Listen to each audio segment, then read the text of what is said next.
Hello, good evening, and a very warm welcome to Rangers Radio.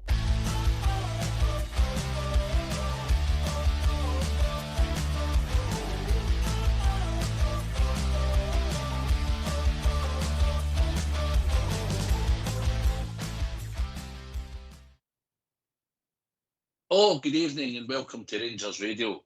I'm Southside, and joining me on the show tonight is the Three Musketeers. Joining us is AK, Albert and Bridgeman tonight. How are you, AK?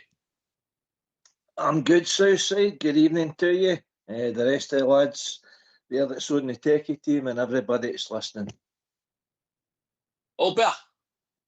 I'm smashing, mate. How are you three? All right, mate. Not so bad. And Good. the legend and the king is Bridgeman. How are you, Bridgeman? Oh, good evening to yourself, Southside, and the boys on the panel with me, all Bear and AK, and of course the techie team. Can I just say to all the Rangers fans that are listening in all over the world, good evening. Welcome to Rangers Radio. Aye, can I give a shout out to the troops on the YouTube channel and everybody else that's listening in this evening on Facebook. Good evening, I hope you enjoy the show. LEK, how have you been on this wee break time that we've had? Aye, fine, pal, fine. What, counting down the days to the Rangers back playing, pal, and we're back again tomorrow. So, aye, looking forward to the game tomorrow. Aye, I think Albert, I think you've been out having food and all that, I believe, touring about Aye. Glasgow restaurants and stuff in this wee break. So have you enjoyed it, pal? Aye, I just enjoy it. I don't normally enjoy it, but every time there's a break now, I seem to enjoy it. But that one was a wee bit less so because we started winning games, so you wanted to carry on with the wee run. But aye, it's fine, mate, fine. As long as I don't have to watch that international crap, I'm fine, mate. Aye. Oh, who mentioned that? Talking about international, Bridge, how's your money going? Shouting all that money in the vault, how's that going? Nice, that's a good question. No, not for me, international. Sorry, pal, not for me. You'd prefer counting your money, Bridge? Yeah, I'd rather sit at home and greet than go and see them. Not for me. Not for me. Well, I suppose tomorrow back at Ibrox, we've got Livingston tomorrow, something to look forward to, and a 3 o'clock kick-off, AK. Aye, very unusual that, isn't it? 3 o'clock on a Saturday. That'll no catch on. But aye, no, it's a great opportunity to keep the momentum going in the league. 3 victories in a row there for our new manager. So let's make it 4th tomorrow. And we're playing against both my teams. So it's a game we're expected to win, whether we're in a league title race or no. So, but I'm just, it's small steps now, pal, innit? It's just getting to certain stages of the kind of season. We look at the fixtures coming up there, and I think there's an opportunity there to possibly rack 5 or 6 wins in a row. So it's one at a time, and as Albert says, and we've managed to rack up 3. So let's make it 4 against Livy tomorrow. A big team, right enough, so it'll not be an easy game, but hopefully the players perform. You sorted out the transport and the getaway car for tomorrow, Albert? Oh, definitely, mate. It's all in Getaway hand, mate. It's car. all in hand. Sound like a pair of bankers. Some of the performances we Rangers will be putting in this season, it is a getaway. But aye, it's all sorted, mate. All sorted. Glad to see we're back at Ibrox tomorrow, mate. It's Livingston. It's always difficult playing them. Not that they're a good team or anything. It's just the way they set up. Difficult game, but we've been doing well. A few injuries to talk about, right enough. But apart from that, pretty confident, mate. Aye, that's what I said. It's 3 o'clock on a Saturday, Bridge, and it's not something we're used to. You know, throughout the season, we've got the mental kick-off times throughout. It gets a bit of normality back to go, and unusual, as we say, because we don't get many 3 p.m. kick-offs on a Saturday, Bridge. And it's looking forward to going to Ibrox for a 3 p.m. kick-off for a wee change. That'll be really nice. And I think all the fans should thoroughly enjoy that. And everybody turn up, get a full house for it for the boys. The boys in blue. Don't make no mistake. This is huge for us. And we've got to win games consecutively and win well. And this is a marvellous opportunity for us to do it and show it. Okay, we'll get some injuries, but I'm sure we should be able to make that up and cater for any discrepancy in our form. We can actually make it up tomorrow. I believe that sincerely. I do.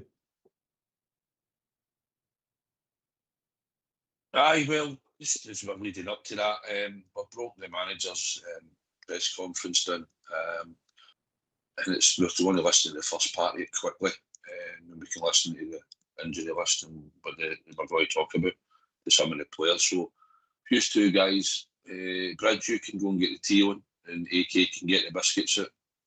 Albert, you'll just chillax, and we'll let them run about, and we'll enjoy this wee break. Listen to what the manager had to say quickly, and then we'll talk about it. All right. So if you would like to go on mute, we'll hear what the manager had to say.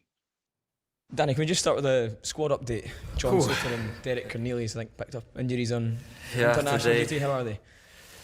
It's a big one. It's not so easy. Today I need a list because we have a lot of problems. I think at first I'm very happy, very proud of my players, what they achieved. I think this is outstanding.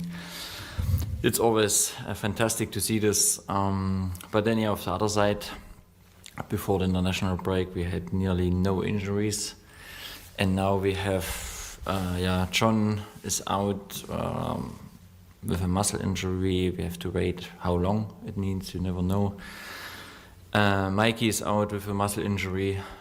We have to to look how long. It's difficult to say at the moment.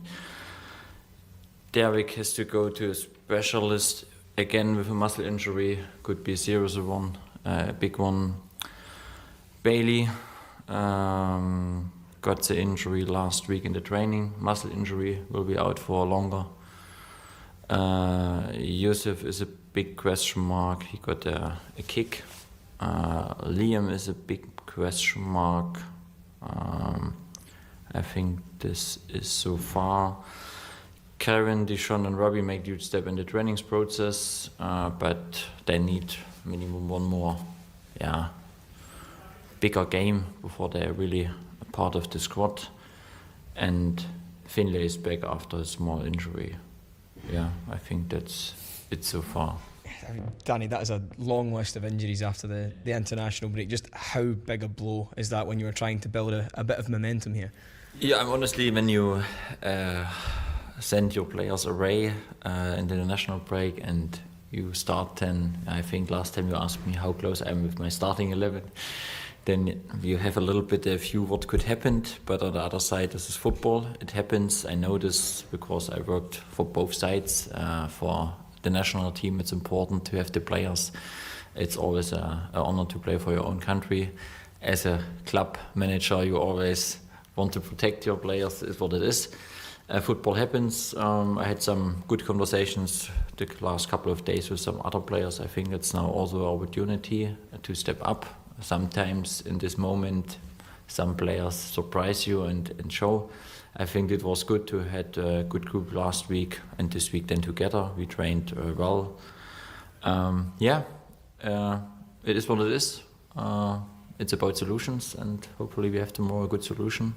I think we will face a team with our goals, and it means the next 3 points. You have to go with this squad and you have to win this game. I think this is also clear from our side. How important do you feel it is to build on the good league form that you've had over the past few weeks?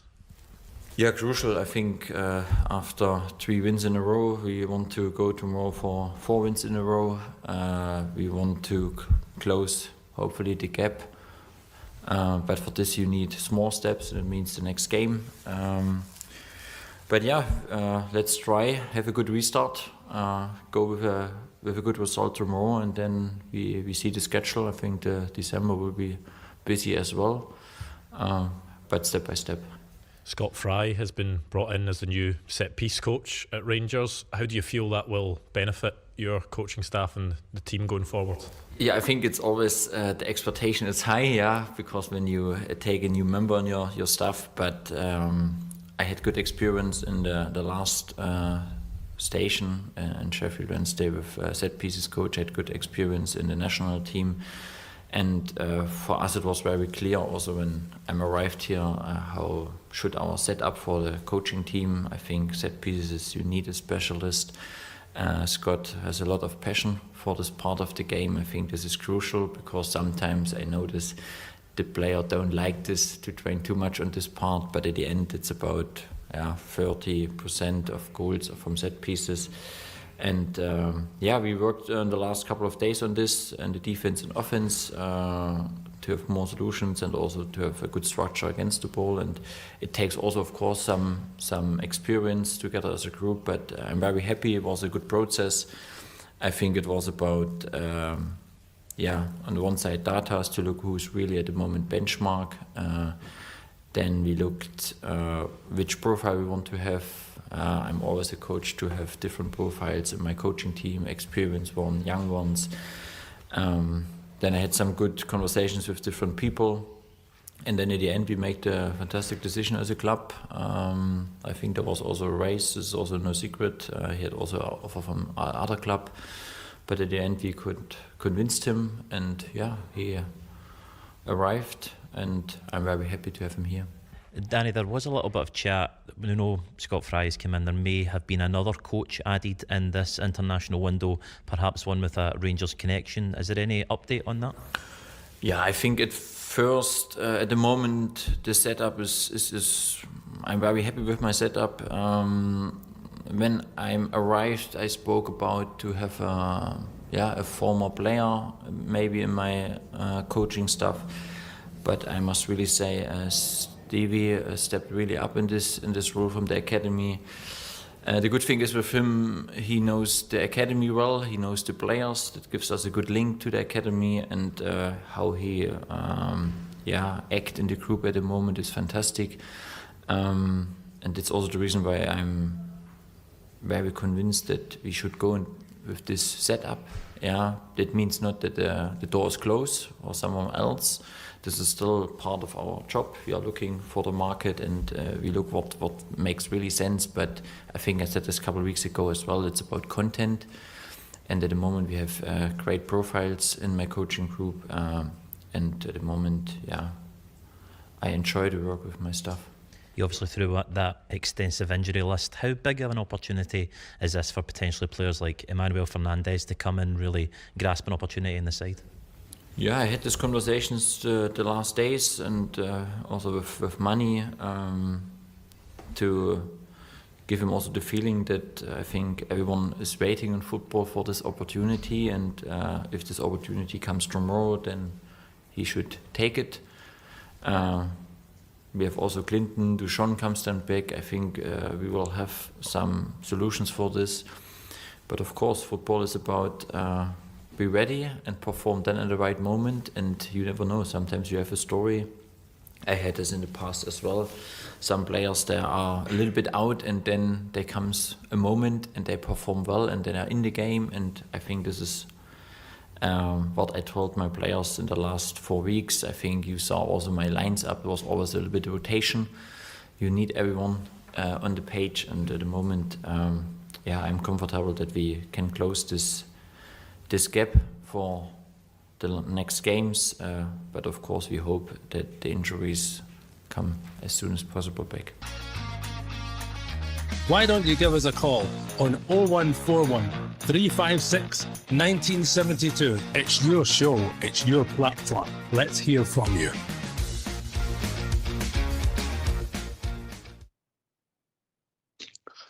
Aye, a few things to ponder over in that interview.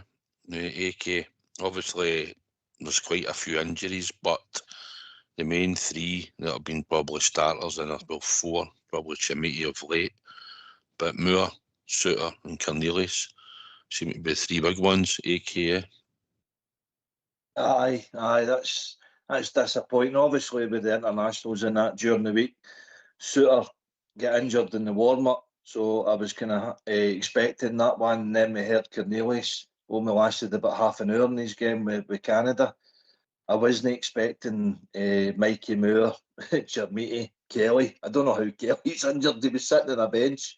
I think he's still maybe hungover. And then Bailey Rice, he said actually injured in training, which is a sad one for him. But he wasn't really part of the first team, to be fair. But they're going to be missed. The big one for me is Mikey Moore. He was really finding his straps for me in a Rangers shirt the last few games. He was enjoying his free role that Danny Rowe was gaining.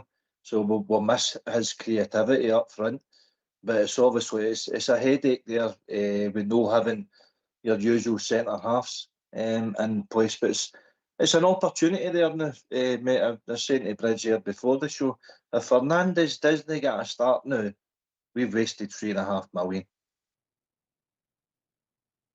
I've got a theory on it, and I've said it on here a good few times. I think training's different, albeit when we release players to go away in international duty, they can be trained different at a different level, intensity and stuff. And I think sometimes that's where more likely to pick up injuries. It's, if you look at a lot of teams that they send their players away over a season, there is quite a lot of injuries come back. A lot of players come back injured, and I think it's just down to the intensity of the training at international level at times from what they're used to at their clubs. And that's my theory on it. That these sort of muscle injuries can happen, and by the sounds of it, Cornelius is, as he's saying, is probably going to boot to the end of December, along with Mikey Moore. Let's go honest with these internationals and these international managers and their coaching staff. They don't care a damn about these players and long-term future of these players. They're interested in the here and now, the game in front of them, or the two games in front of them, whatever it is. Even the friendlies have got as well. So that's why I look at it. They don't care. Not a jot do they care. They'll use these players fit, semi-injured, injured. They don't care. Look at Ryan Jack with us. He's getting taken there, and his whole training program was different. He had to train with the rest of the squad. Yeah, he had a separate program when he was at Rangers to cater for his needs and protect him for the long-term injuries he was carrying. You go to that drunken fool that's in charge of Scotland. He doesn't care. He's a Rangers hater anyway. He just definitely doesn't care. And we always seem to get players back injured all the time. Every international break, we're getting injured players back. The big boy at Holland as well. Remember, he went away and didn't see him again, basically. Now we're at it again. So you're starting to come into a wee bit of rhythm with the team. Now it's all broke up, all because of stupid international football that I'm not interested in completely. I wouldn't let any player go in international football, but I've had my way, mate. If I was a professional football player, I wouldn't even play international football. I was like, no chance. Absolutely no chance. You don't pay my wages. It's a club that pays my wages. It's just, you're getting there for nothing, basically. So I've no sympathy for the players that are going to these internationals and getting wrecked, but I've got sympathy for the Rangers support who's going to suffer this again. More injuries. By the way, there's a flip side to it. Everybody says the defence is crap. Well, there you are. You've not got it now. So we're going to see if it's crap or not, because the players are coming in. They've got to come in. The Jigger's got to come in. And so has your man, what do you call him, Fernandes. He's got to come in as well. There is no choice now, mate. These two have got to be playing. That's just for the time being, your first choice centre-halves. Very interesting to see, mate. And they're playing a big team tomorrow, so they'll get a challenge tomorrow. Aye, Bridgeman. That will open the door for one or two players. Obviously, Fernandes, that we spent the money on for Peterborough, who I thought would have got a chance sooner than what he has. And also, it brings back Clinton Enciala. Obviously, will now probably feature around about the first team. Whether he starts or no, but obviously Aaron's can probably come in. Tav could probably push her if need be. No, it's not always my choice, but it's another one that he may choose to do because he's watched Tav sort of play in there. But you like Fernandes, Bridgeman, don't you? Yeah, I think it's time to give the guy a chance. Look, sometimes players don't play right, and that could be down to the coaching, but it might be they just not got enough game. If you not got enough game, you lose them any match fitness, any eyeball coordination, all of that gets thrown out the window. You get some game time and go in there and show you can do it. Now, if he goes on the park and it shows he can't do it, then that's a different thing. But he's got to be able to show he can do it. And he can't stand there, sit and blame everybody else. He's got a chance. If he gets picked, of course, he'll have a great chance tomorrow to show what he can do and show the skills that he's managed to accrue throughout his sort of short life as a professional. But I think he'll be going to be good for us. I just want somebody really, really big that can head the ball, knows where the ball's coming, can see the ball, can read the ball, and head the ball. And then when in doubt, get it out, blah, blah, blah. Usual stuff. Don't want him to kill anybody at the moment. He's got another couple of seasons to go before he can do that. But really and truly, read the game, be yourself, get your confidence up, and do what you need to do. Now, I don't know if the boy's very fast or not, so maybe you guys could tell us. But if he's got a wee bit pace at all, then that's quids in too. Because we're always getting caught with a through ball or the ball over the top. And our centre halves, up to now, haven't been fast enough to cope with that type of game. But hopefully this boy can do it. I think it's just the lack of games that he's had to fling him straight in again, because he's not featured at all, really. And that's the sort of gamble that we're going to be taking. And there's a chance, AK, that he could pick up an injury because we're going to throw him straight in to start, possibly complete 90 minutes. Maybe no, he might only play a part of the game and we might make a change. It's maybe just about easing him back into the team. But I think he's got a chance, unless the manager sees Tav and Giga as a possibility at times. But I think Fernandez will and should come in and fight for his place, and hopefully he's good in the air. Anytime I've watched him, he's been decent in the air. He's some size a guy. He's good in the air. And I just think it's about now, probably he's getting a chance now to try and stake a claim in the team, and hopefully he'll take it. As I said, mate, if he's not getting a chance here now, where our first two centre halves are out injured, and he's possibly looking about putting Tavernier in there and Aaron's at right back, then why the hell will we pay $3.5 million for him? That's where the supporters are kind of, questioning. Well, we're already questioning the recruitment, but this is seriously. You try to tell us that he's fifth choice centre half, he's sixth choice centre half, and we forked out that amount of money. He's also our player next year, by the way.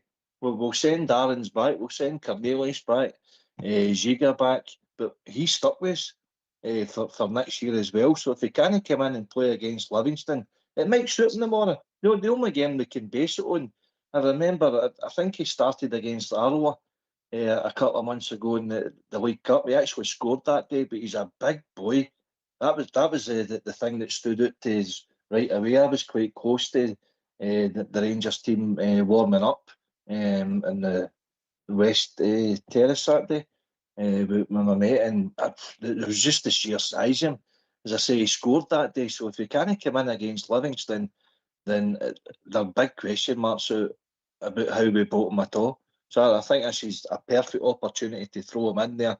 The only downside that Rowe might think is the lack of experience, but you're not going to get experience on the bench or in training, mate. You've got to throw them in and see what they can do. I mean, he played at Peterborough last year. It's not a great level, but at least it's first team.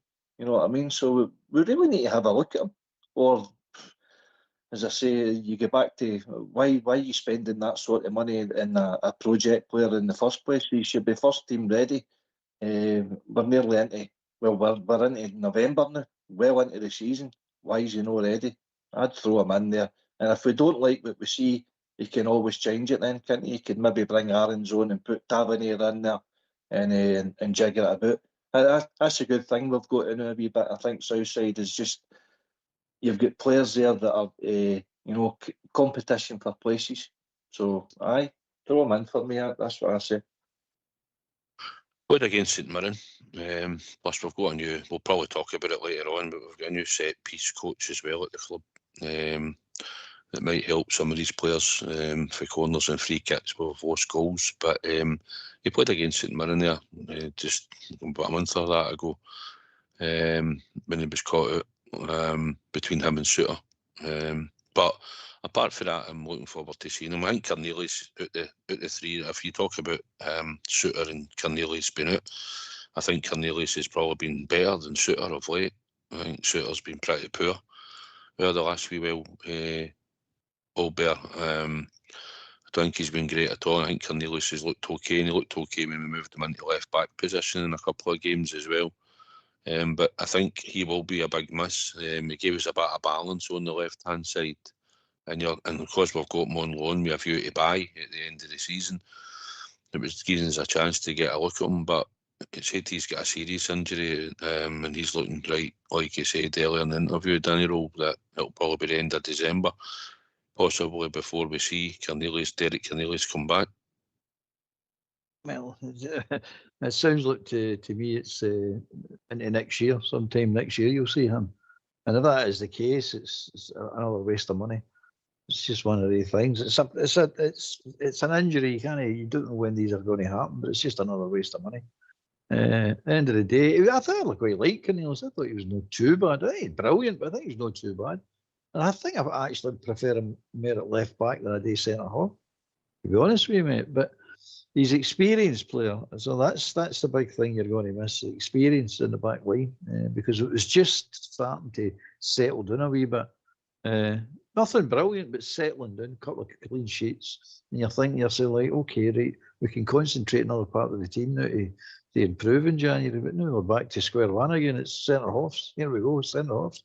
Don't get me wrong, Fernandes might come in and Dijiga might find a bit of form, and we'll say we judged them too early. Let's hope so. But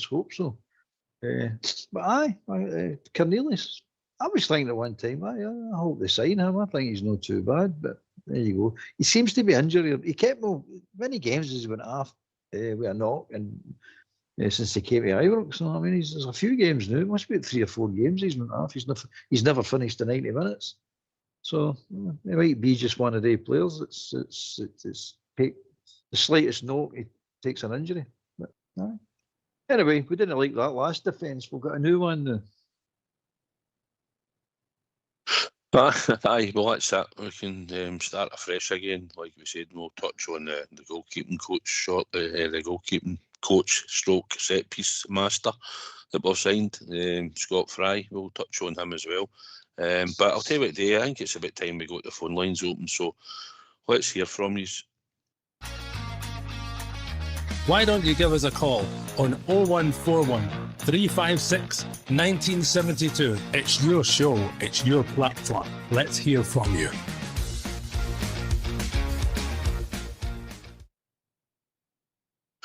Aye, hopefully we'll get a few callers in tonight and come and join us. There's a lot to talk about. Obviously, we've got the stats came out today regarding the accounts and stuff.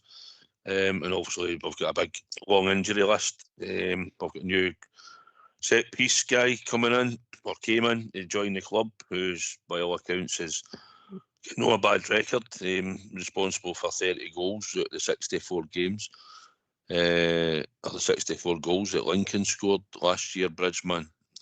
For corners and throw-ins and stuff like that. So he's come in and joined the club, hopefully, because I think we needed it. I think it's an area where we've noticed that we've been poor, especially when you look at the Roma goal, the first Roma goal we lost at Ibrox the other week. Terribly poor, and there's 2 players queuing up at the back post to put the ball in. So I think it's something that we needed. Bridgeman, a set-piece coach. Yeah, I think most people would have said, yes, bring someone in. Wisdom, for me, was to get somebody in, obviously, in my opinion, just like yourself there. I'm not so much the shall we say, well, I'll take it all round, but shall we say, a free kick coach, just magic for us. We need somebody, particularly from a defensive perspective, because we don't know what we're doing half the time in defence. We're not connecting with the ball. We're not looking at the ball half the time. We're 100% zonal marking, and that's criminal for us. We just don't have really, really good players that can do a really good defensive job at corner kicks, free kicks. So we need to do that. And also, on the contrast to that, is we're not very good at the attacking free kicks either. We've got Tavernier, who is at the present moment, he'll get you close to the goal with free kicks and cause a bit of mayhem because he's really good at taking free kicks from the wide. But I think that's about all we've got at the moment. We can take free kicks and cause a bit of chaos and let our attackers get in there. So let's hope that can continue. But you don't know what this coach is going to bring insofar as the attacking free kicks. Maybe he'll tell Taff to leave things alone and just go and get it. But we need to be able to do that. Free kick coaching, corner kicks. Well, we need to be got up there attacking for corner kicks. And when we're there, we've got to start to get a better percentage of the ball. So maybe the coach can bring that out now. It's a weird one, Albert. He started off as a goalkeeping coach and turns into the set piece specialist. They were the high scoring team for set pieces in League One under him, Scott Fry. So we've got him. So I suppose as time goes on and the weeks and months go by, we're hoping to see a difference. I just think we should get back to the traditional way and stick players on goalposts and all. And I think we should get away from this zonal marking nonsense as well, Albert.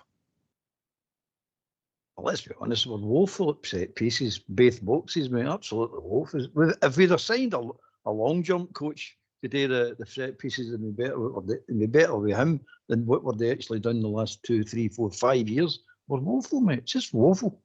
It's not that we're bad. It's we've not got a clue what we're doing, which has been proved time and time and time again. I mean, some of these games we're getting up to 20 corners in a game, 19, 20 corners in a game. That's a lot of set pieces, mate. And we can't. We're not even. It's not that we're just unlucky. Headers are going in, shots are going in. We're just unlucky. We're not even getting headers on goal or shots on goal.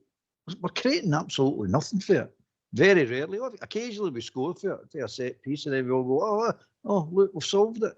But you're talking about I'd like to see the percentage. The day with the XGs and all that. Let's see the percentage of Rangers with corner kicks and free kicks, especially corner kicks. It's woeful, absolutely woeful. But there you go. So we've got him in, and we've got director or something now in the academy as well, and I just don't know how many people we need to come into this club. I mean, I can see the set piece coach. There's a need for somebody to tell them how to do this because they've not got a clue. But the other one, we've got a director, corner flags coming in as well, and a director of Lavies, they've coming in. They've said they want to sign them as well. I mean, how many directors do we need in this club now? How many coaches do we need? It's unbelievable, mate. I just can't believe the amount of people we keep signing up. And you're going, how do we know they're any good? To my mind, if the teams keep winning, all this doesn't matter. But if the team don't keep winning, you start asking, what's all these people doing? Are they bringing anything to the party of any relevance to a winning team on the park? That's all I can see, mate. But end of the day, you all come clean, all come out in the wash because you've got to keep winning games and get to the end of the season, see where we end up, see if we'll win the league or not. As far as I'm concerned, mate, that's all I keep concentrating. All the rest of it is just smoke and screens to me, mate. I just don't understand a lot of it. But the set piece one, fair enough. And you're right about the zonal marking. It's crap. We know it's crap. Everybody does it, but everybody seems to do it better than us because people don't lose as many goals at corner kicks as we seem to be able to losing. It's not so much losing goals at corner kicks; it's scoring goals at corner kicks that concerns me the most, mate. Let's start being dangerous at corner kicks. If you watched the Roma game, no, it wasn't the Roma. It was the last game we played at Ibrox, where they split into 3 groups. The attacker split into 3 groups. I was saying to the wee guy next to me, I says, "Look at that." I says, "There's somebody had put some thought into this." So they split into 3 groups right across the 18-yard box, right along the 18-yard line, and it was good, mate, because the defenders didn't know there was runners coming from everywhere and getting runs on everybody. I'm going, there you are. Somebody's thought something up here. Arsenal, good example. They're excellent at corner kick. Excellent. They're dangerous. They're always dangerous. Every corner kick, they're dangerous at. So, aye, fair enough. Bring them in. Let's see what he can do. All the boys are roaring success. Right, Arsenal brought in a new sort of set-piece coach, and it seems to be paying dividends for them. I can't remember the guy's name, but they headhunted him and brought him in, and they've fought a different team for set-pieces, Arsenal, in the last wee while. And we scored at Dundee. Raskin, one of the smallest guys on the park, rose well for the header, for a corner. And he's got that, and he's done that a few times this year, Alberg, you know. So, listen, I don't always go down the road of you need a set-piece coach. I think you just should use your imagination a wee bit with the coaches you've got, and the players should be able to work things out and all, with a bit of intelligence, and I don't think so. But listen, we're down the road, we've got a sort of set-piece coach in now, Bridgman, and that's the way we're going to go, and hopefully over the next few weeks and months it'll become fruitful. Hopefully we'll start scoring from a lot more from corner kicks, or at least look dangerous and look like we could score from time to time, rather than having no end product, Bridgman. And hopefully, like we say, I don't see the point of Conor Barron, for talking sake, trying to mark somebody in the box. Magoma's another one. They two should be on the post. Bridgman, they two could easily go on the post just to protect, because the height of them and what they're trying to do, they might try and block or whatever, but I just think it's a nonsense. If they two are on the park, I think they two should be on each post. I don't know if you agree, Bridgman. 100%. As I said earlier there, the problem is we're going probably 100% zonal marking. But I don't know what the zone what they're using, because we've got two major areas there that we never defend, and that's the post, front and back. We just don't seem to do it. So I agree with you 100%. We could do it a man on each post if they've changed the way they want to do it, and hopefully the coaches will be able to tell us that. This is what we should be doing, and change it slightly. And yes, Conor Barron, the smallest players should be on the post. There's no expectation of these guys being able to jump up against 5 feet 10, even 6 feet, even 6'4". They're not. It's nonsense, isn't it? Just think about it. The ball comes in, these guys got to run, and they're above everybody in our team because we'll fall asleep. That's what it seems like to me. We need to be able to be smarter than that. At player level, we need to be smarter than that. And yes, please start looking at where there's spaces that we lose goals at, and that's at the post. Corner kicks, free kicks at the post. So we need to get that right. And hopefully the coaches will pick it up. Sam said I was so pleased when you said that. I'm really, really keen on that. The smaller men on the pitch, in there at the post, and stop having wee guys marking somebody at 6'4". It's just nonsense, you know. Get on with it, Rangers. Come on, let's get it sorted. Another one that we're talking about is a striker who's starting to find a bit of form and managed to sort of score a goal or two the last few weeks, was Mikey Moore, and it looks like he's took a sore muscle injury as well, and they're talking about December for him. AK, it's creative player, sort of playing him in a different position, and we all thought he maybe come and play out wide left, but he was playing a bit more central in a freer role under Danny Rowe, and he could carry the ball for deep and get us up the park in the last few weeks and games that he'd showed. So I think he'll be a wee bit of a miss. I know it gives other players a chance, but I'm sorry to see him go out because he was just starting to find a bit of form. AK. Aye, I see what you done there by a new role under role. Don't know if you realised. Very good. Very good. Nah, you're right. I mentioned it earlier. Albert, he was clever enough to spot it first. The boy looked far more comfortable Black Friday. Well, given that free roll in there, and he certainly was causing opponents all sorts of problems with breaking the lines and finding pockets of space and getting a shot away, you know, scoring a goal. Brilliant. The boy just seemed like a totally different player instead of getting restricted to a certain area of the pitch because of our daft manager's previous tactics. I think Danny Rowe's just simplified it a bit more. He wants defenders to defend, clear your lines, you know, but we'll get there with set pieces. to get back to that, pal, I know you didn't come to me, but I just think we overcomplicate it a wee bit. You look for a guy that's putting a good delivery into a box, round about the penalty spot area, between the penalty spot and the 6-yard box. Have your your tall guys attacking the ball, but we don't seem to have that. We don't seem to have a good delivery or a consistent delivery after Tavernier. A lot of times you can't get it by the first man, and we certainly don't have enough guys in the box attacking the ball. And I think that's where our problems come when we've got a corner. When we're defending a corner, 100% we zonal marking, nah. Mark your areas, mark your man, guy in the post, but also leave a guy up the park, for an out ball. That keeps two of their defenders back there. Instead of that, we've got 11 people in the box, and everybody's, they don't really know what they're doing, and it looks awful. So there's simple things that they can do to help themselves. But the young boy Mikey Moore's a bad one for us. I know he wasn't well enamoured with a lot of the support early doors, but in the last half dozen games anyway, I think the boy is really come into his own. But again, opportunity now for somebody else, maybe a Lyle Carman, maybe Ant-Man or Gassama can step in there, who knows. But this is what our club's all about. Aye, it's I just think it's a simple game, and I think if you put a decent delivery into the area, Bridgman, like you say, somebody with the height of Fernandez, that'll be in the team. Giga, obviously quite tall and all, and hopefully with a new set piece coach coming in, and might do a bit of variation and stuff. Raskin's decent in the air. I think Tav's good in the air as well. It might be better that somebody else takes the corners. Whether it might be Joe Rothwell, if he's on the park, should be able to put a decent cross in for a corner, or any other player.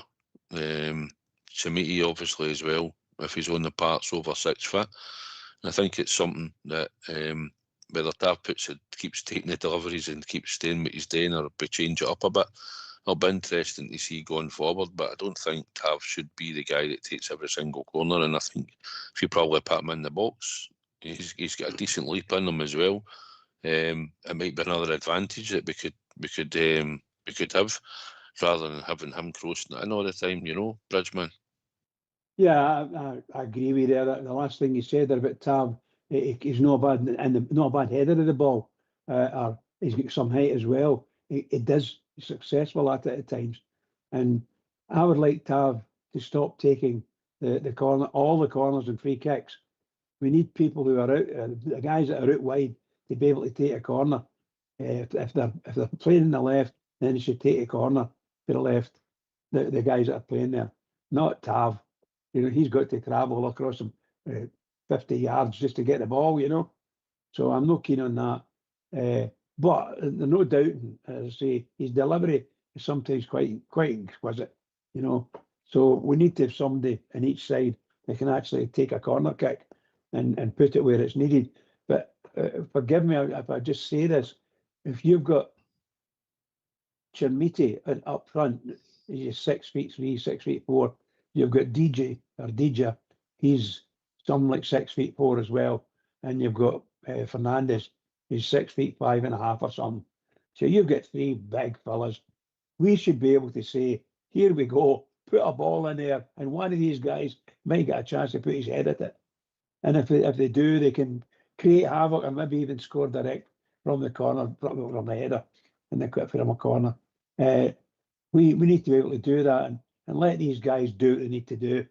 I think sometimes you think it's got a bit of a waste, but we need to be very careful when we we'll put our big fellas up there. We need to be very careful that the people who are going to do it, defend from the back, are still up near halfway line and not doing it their 18-yard, doing the 18-yard line, waiting the ball coming out for a corner. No, they must be up at the half, in the circle, and defend for there. I like to see them doing that. It's just me. But yeah, I agree with Southside, definitely. Things about Tav. Tav, I've said it already. He's been absolutely superb for us, getting the goals. We've recently saw he's not quite as gifted as he was. and a lot of wee things are happening around about him. But yes, he's going to take corners. No, I don't want him taking corners. No, everyone. No, every free kick, and so on and so forth. Let other people take it, because we're looking for people that can take free kicks. And if they're not getting a chance with Tab, then you might be wasting a bit of skill. Aye, one of the other players, Albert, that we've watched regular with the B team, Bailey Rice, went in, but I'm sure he went in for an operation the day or yesterday. And he's out for probably January, probably up to about January, maybe at the end of December into January. He's in the last year of his contract as well, Bailey Rice. That'll be interesting to see what happens with Bailey, because he's not really featured for a while, although we know he's a good talent, he's a good passer of the ball, he's got good vision. Just doesn't work hard enough, Albert, as we've kept saying on the show, because we've watched him in the B team. Doesn't run, doesn't put the effort in, but he's got everything else going for him to make him a successful player. Disappointed he's been out injured, obviously got injured in training, but he might be struggling to have a future at Glasgow Rangers after this, Albert. Well, up to now, what we've seen and what he's done, I don't think he has got a future at Glasgow Rangers. He might have a future somewhere else in the game, and normally they stay in the game, but he's not doing anything to stay at Rangers. They hurt with the boy. I'm not saying he's not got the ability, but he's not kicking on. It's as simple as that. He's just not kicking on. And that team there, if you can't get in that team, there's something wrong with you. I say that about all the boys. If you're all in that Okinawa and looking at that Rangers first team and you can't get in there, you're not even getting considered, there's something wrong with you, no?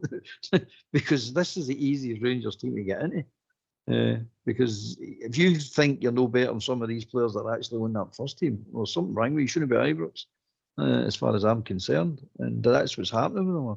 They should be kicking the manager's door down. They should be really showing up at training to catch his eye, to say, look, give me a chance, put me in, and when you go on the park, take it. And that's what Rowe was saying yesterday. Take whoever gets a chance tomorrow, because injuries, take your chance.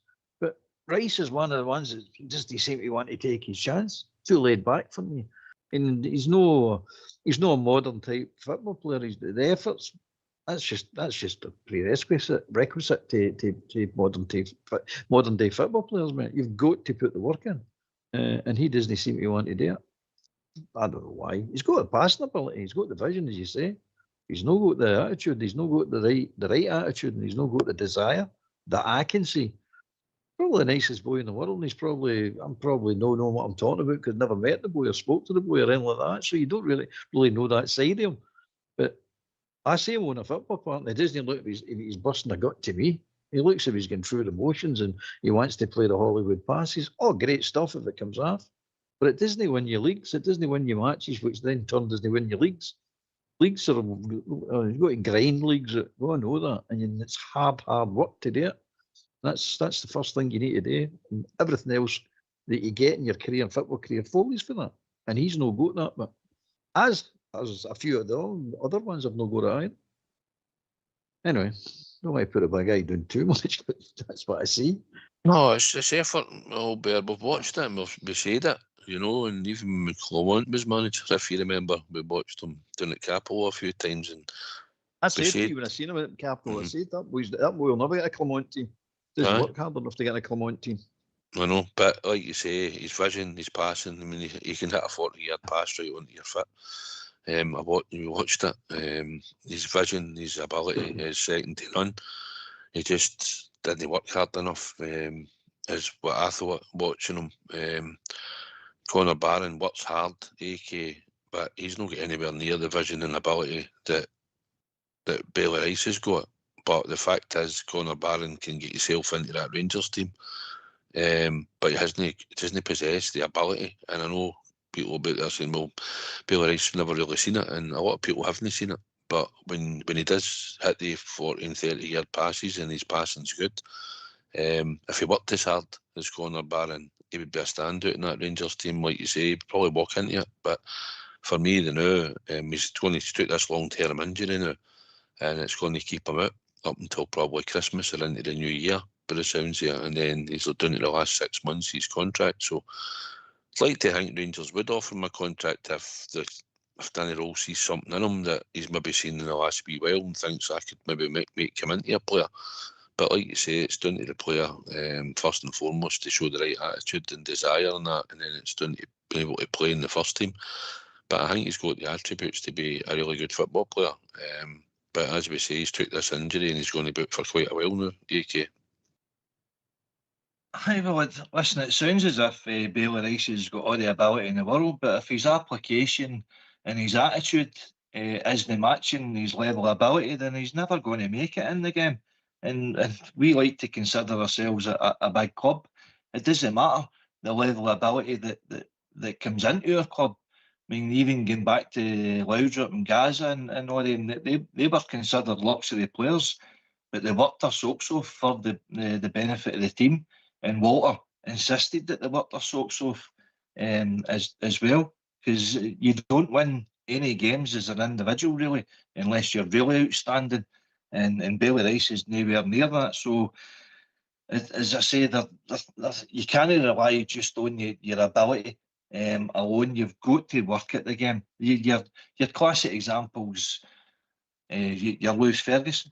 You know, the boy took the knock, he getting knocked back with Rangers. You know, he's a Rangers supporter, brought up on the club with his dad and his uncles and that, and he's really disappointed, gutted, that he never made it. But instead of feeling sorry for himself, he brushed himself down and says, I will get a career out of this game. And look where he is now, starring in Serie A in Italy. So it is there for you, but you need to want it. And you need to work at it.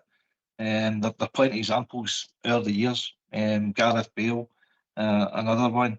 But it doesn't happen by accident that all these guys reach the top of the game. They have worked their socks off to get to where they are. And if you don't have that application to improve yourself to the standard that our club's expecting, then you're not going to get there. So if he's not bringing into the first team by now, and that's him being seen with a few managers, then I don't think there's much hope for him, and that disappoints the Rangers supporters, because we want to see our youth progress. But there's no use in holding on to these guys if they're not good enough. They need to earn their crust elsewhere, and that's the harsh reality of football. And if you're good enough, then you could maybe always come back. But there've been too many examples of that south side over the years of just holding on to guys. But you know, I mean, we're even talking about holding on to Tavernier for another year. I mean, 10 years he's been with us. I don't know where these guys sit on that, but I think we need to cut our losses. Even though he's been one of our better performers this year, I think we really need a new start with all these guys and stop holding on to them. There's no room for sentiment, not at Glasgow Rangers, no if you want to be successful. It means, aye, it's a wee bit like Alex Lowry, you know. Alex Lowry had loads of potential and ability and stuff, and he didn't kick on either. At Rangers, and ended up having to go down to Wickham and that and try and forge a career for himself. And I know there's other circumstances involved in that, but I'm hoping Bailey. I'd like to see him get another contract, even if it was an extension of a year or that. Just to see if we can mould him into that type of player, because he's certainly got the ability, and I'd like to see him make it. But it's down to the individual player first and foremost, as we always say, and then the rest it's a bit of luck. But I agree with Albert. There's a chance that you should be able to try and get your way into that midfield at the moment. Yeah, I was talking to Ox about this today as well, man. Mm-hmm. What we need to understand about Okinawa, by the way, it's run completely bonkers. Most of the players, if no 99.9% of the players, are not there to get into the Rangers first team, mate. They players should be getting used to make money for Rangers. Minimum $500,000 to $1.5 million, minimum. And more if you can get it. Because most of them are not going to get in the Rangers team. But we've got this idea that, we're going to bring players through and get them into the first team. It's never worked for any team in the world. Manchester United done it in the 92, the class of 92. And that was a fluke, mate. That was a total fluke, getting 5 or 6 players out of the academy all at the one time to walk into that team and be such a good team. That was a fluke. That doesn't normally happen, mate. That just doesn't happen.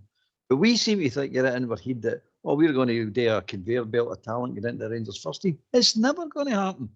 And I wish we got away from it. You sign these players to develop up to a certain standard within the professional game and sell them on. It's a revenue stream. That's what you should be using it for. And that's what it is. The coaches up there are not doing their job, first and foremost. And the scouts are not doing their job. They're bringing these boys and we take them up to a certain level and can he take them through to where the money starts rolling in. I mean, Lowry is a good example. All the ability in the world, mate. That boy's a £5 million player all day long. If he's coached right and brought through and gets to the level he should be at. He might not get in the Rangers team, but he certainly should be getting more money than we actually go. I don't think we get anything for him. Bailey's another one. Curtis is another one. There's players there. There's other ones that are just leaving and going to other clubs and being stars at other clubs, and all of a sudden they're getting a couple of £1 million for them. This is all Rangers money, mate. This is all the Auchenhouse should be there to do that. And forget about trying to bring them into the Rangers first team. They're there to create the money to buy players for the Rangers first team. That's what the system should be, mate. It's if you've got a gem, if you've got a true gem within the academy, and Gilmore's a good example of that. The big boys are coming and taking them away. It's as simple as that, mate. But you're getting £800,000 for them. You're still earning money off these boys. All these boys in that academy's got to wipe the same face, mate. It's got to live and die as a business within a business within a business. And at Disney, it's producing, as far as I can see, zero, nothing. And by the way, the women's team's the same now. Let's go to start cleaning its same face, mate. It's not just an outward expense for us now, the women's team and these boys coming through. This is a one-way street, and it's been a one-way street the wrong way for a long, long time now. And it shouldn't be like this, mate. Chelsea and all of them have been doing it for years. I heard somebody else saying it before. They've all woke up to Chelsea have been doing it for years and years and years, mate. They've used the youth academy and brought all the players into it. And they were carrying 60-odd players at one time. And it was all just a revenue stream. It's not to get in the Rain first team. They know they're never going to make it into their first team. Gilmore's a good example of that. He played a couple of games for their first team, maybe half a dozen games, whatever it was. But they sold him on. They got good money for him. Voting for us, I think it was 800,000 and sold him on for a few million. That's the way you should do it, mate. We stop short. We keep thinking this mythical, we bring them, we get them, train them, coach them, get them up, and then they get in the Rangers first team. Aye, so do they. Happens now and again. You might get a player now and again, as Patterson come through and things like that, now and again. But we've got this idea that we're going to have a conveyor belt here. No chance, mate. You'll have a conveyor belt of professionals for other teams, but you'll never have a conveyor belt for the players that are good enough to play for the first team, Rangers first team. Sorry, mate, I'm ranting again. Well, I agree with you a lot, right? And we've watched a lot of the B games over the last few years. And there is, Robbie Fraser, for me, 24 years of age, was there for 13 years or something. Robbie Fraser should have made it. He could have made it for a while. He could have started. He's no any worse than Magoma that we brought in. And he's came from Brentford. And if we'd gave him a chance, the boy might have developed. It's down to us as a football club to develop these young boys when they're coming through the academy. No, the first team. Well, he could have. No, in the first team. Oh, how no gave him a chance? You can only get better by playing. By getting the experience of playing. Right. He was quick. He was small. He's at Dunfermline. We've punted him to Dunfermline. Right. And how long has he been at Dunfermline? A year now. Has anybody heard anything from him for a year? Is anybody in looking for him and saying, he's going to go to Hibs, Hearts, or even Liverpool or whatever? Whoever he's going to go to, the Championship down south to make money. He's not good enough, mate. This is the problem. Well, we made some money on him. We did sell him. I'm led to believe. I don't know much right now, but we did sell him.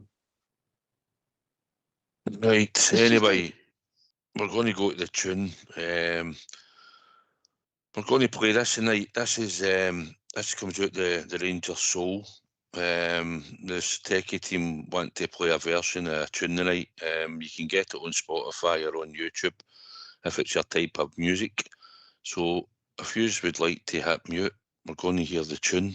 Like I said, this comes from the Rangers Soul album that's out and available on Spotify and YouTube at the moment.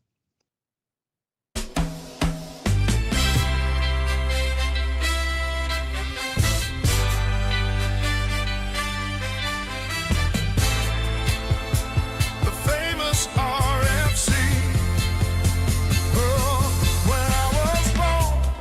taught to me of glories past, of the famous Rangers and their victories.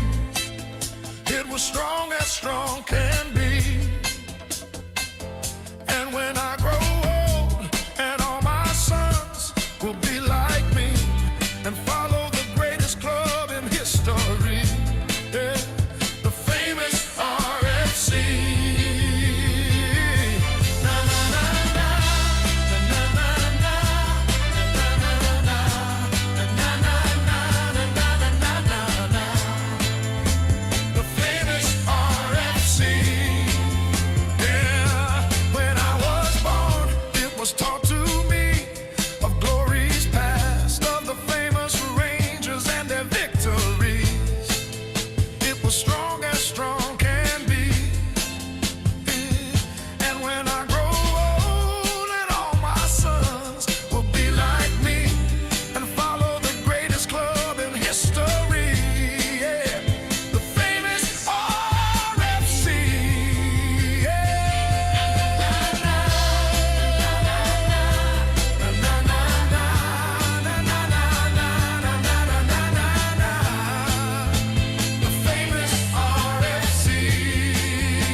Why don't you give us a call on 0141 356 1972? It's your show, it's your platform. Let's hear from you.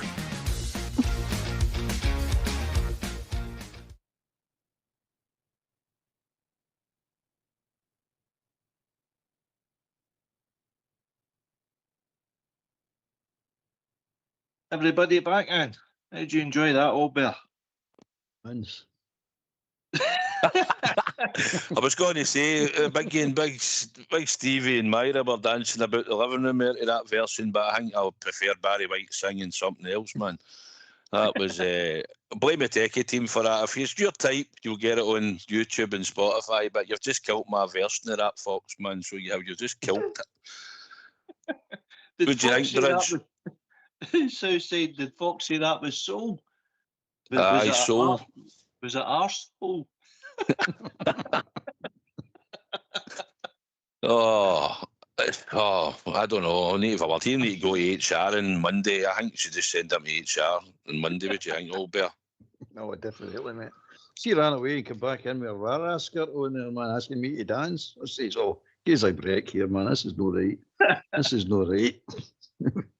Where's the bigotry and the drum banging? I take it even Ibrox Sonia would have been all right for you, that one, old Berry. I even prefer that to that. Tell you that. That's the Bridge, man. He's a music man. He's a music man. Ah, well, listen, some people out there might like it, I dare say. It was something different, I suppose, I'll say that. But I'll just say that Fox must do better. Maybe put a poll up for that. Maybe get the old school blue to put a poll up and see if we should keep going down that route, or should we just get back to the traditional stuff? What do you think, guys? Traditional. Get the poll up, traditional. Traditional for me.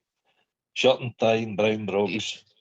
He said too much time off that, Fox. Know what I mean? That's what can I say? Anyway, what we're going to go into now. The accounts came out. Obviously, we get some news of the accounts. The revenues went up on last year. The turnover, AK.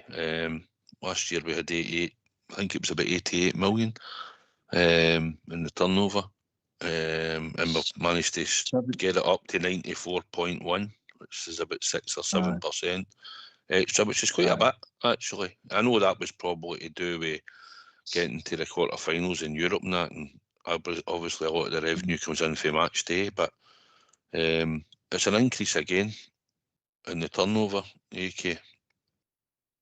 Aye, it's an increase, as you say, because we done so well in Europe. The points that we accumulated, you get money per points as well as your ticket income, your commercial income, with hospitalities and things like that. But that's going to take a hit for next year, I'll tell you that. So, but all in all, we made a 14.8 loss. Think hiring out Harnden early in the season cost us £2 million. As I've got there, we're still paying one or two managers out of between Gio, Beale, Clement, and obviously we to sack Russell Martin, so we've paid a package there. We've got 30.5 million in the bank. We only had $1 million last year, but the cash injection for Kavanagh has obviously increased that. But the figures this which just been released do not include the sales of Egeman, Yefty, Dessers, Ridvan, or indeed the transfers that's cost us this year.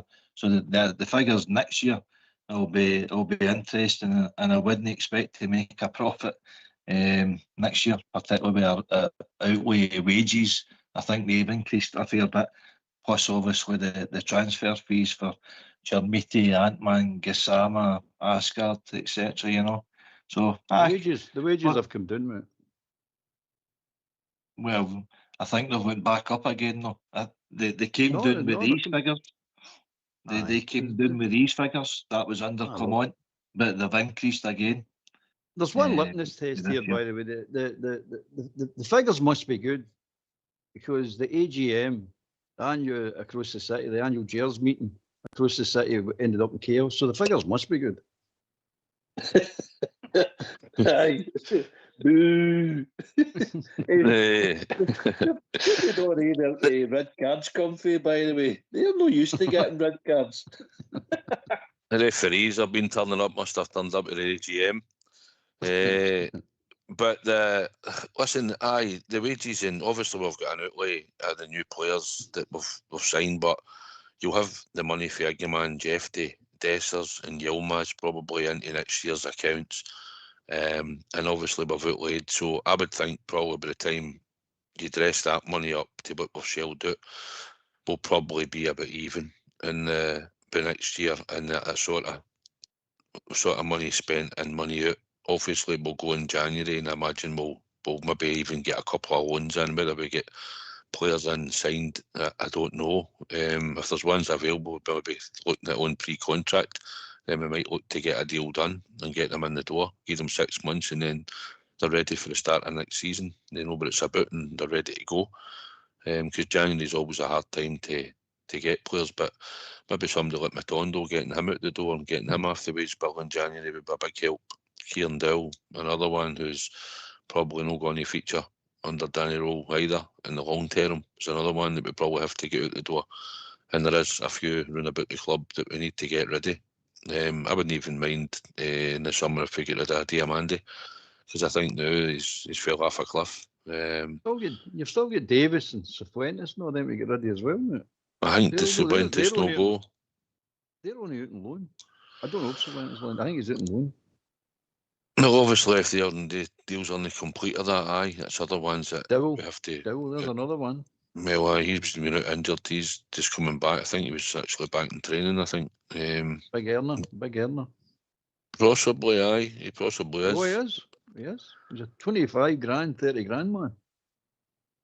Aye, so, and obviously James Tavernier probably, I would imagine, will be leaving at the end of the season. And Shooter's contract's up and all come the end of the season. I don't think he'll be a high wage, but we have to look to rebuild the squad and the defence and stuff like that, because that's where the rebuild will need to be. A lot will need to be in the defence for the start of next season going forward. So I think it'll probably work itself out. Maybe we'll see next year when the accounts come out. But obviously you've got Jeffrey, Igaman, Dessers and Yilmaz, and one or two others that went for smaller sort of transfer fees to be put into the set of accounts, AK. That's what we're looking for, and obviously we've reduced that deficit. It was at 10.5 million the last time we went to the AGM. We've significantly slashed that down in 2 years, so aye, it's still a 14 million loss for 17.2, but it's gone in the right direction, and will be another cash injection put in, AK. Aye, well, listen, I think the infrastructure of the club, even though there's a lot of critics with Thelwell and Patrick Stewart and everybody else that's been appointed, at least you've got people in position now. Come on to nobody run about him to support him. He'd basically your chairman, who Park, who then passed it on to Bennett, who then passed it on to Gilligan, and it was feeble the way the club was getting run. We didn't have cash. It was hand and cap getting passed around the boardroom. How we got to plug these holes? Can we afford anybody? No. Do we need to downsize? Aye. Do we need to cut our wage bill? Aye. Do we need to reduce the squad age? Aye. You'd all these restraints, plus the FFP hanging over us as well. So Clement had a hell of a job on his hands, particularly with the disgruntlement of the support with no starting the season at Ibrox as well, which we forget about, and we have obviously the cost of hiring out Hamden. So it was a far from perfect start to the season. But the good thing is what you've touched on there was the income of Europe. The thing that concerns me, mate, you've not got that to lean back on this year. We've not won a point, you know. So and the income's obviously down because you're not selling out Ibrox for cup games as well as European games, all the packages. So that I think we are going to take a hit, but it's up to the new management team at Kavanagh to recognise where we need to get improvements, whether it's recruitment or whether it's, you know, players, contracts. So the whole thing it's still a work in progress, but the support need to go back to games now and support the team as much as they can. But we've just got to be clever about how we go forward with things, and don't be as, you know, throwing out big contracts and you know, long-term wages and stuff like that the way we were doing before, because that put us in the mire. And the good years that we had, you get into Seville and stuff, all that money's gone, you know. So it's we've just got to be more prudent with the cash, and I think Kavanagh hopefully will be, but it's whether he trusts the likes of Thelwell with that cash, particularly on the back of what we've already seen, the new and improvement results and stuff, and hopefully then we gather a bit of momentum and we fill out Ibrox again. But everything's got to be in tandem, everything's got to work together. So here's hoping we've got positive days ahead as well. Aye, Bridgeman, obviously just as we're talking about the accounts, obviously we're working in the right direction. 17.2 million is down to 14.8. We've pushed the revenue up to 94.1 from 88. We've got a player trading profit model going forward for the first time in a good few number of years with the amount of players that we've let go, 2.7 million. It's no ideal, but it's a start, and I think it's something that the club are going to push now to try and get more money in for players going forward. And the ones that we've bought in this year, we'll be looking maybe to move them on in a year or two, possibly. I always say I'd rather the stay be successful, and if somebody comes in from then, fine. But I hate this that every time we sign a player, people go, "Oh, well, maybe we'll flip them in 2 years." Need to be successful first, and that's something that we've not been regular. So I want the players to stay and be successful before we actually move them on. Yeah, we'd all love that, is it? And that's the truth, Southside. We'd all love that. I think Rangers this season have been absolutely abysmal. We started off absolutely shocking. The work that they've done in the Cortland Road turned out to be a disaster for us. not the work itself, but the plan, what happened and what didn't happen, and we ended up. I think one of the boys, I think it was AK, said we were renting out Hampden. Just nonsense, just utter nonsense. You're talking millions of pounds for being late with Copeland Road, and millions of pounds to rent out Hampden for a number of games. Just utter crap, in my opinion. And we've still not finished the Copeland Road stand, because there's still the toilet's got to be fixed in there because they lost a few. So I don't know, maybe they've done them now. Forgive me, but they were way behind. So they have to get all of that sorted. We don't want any more of that.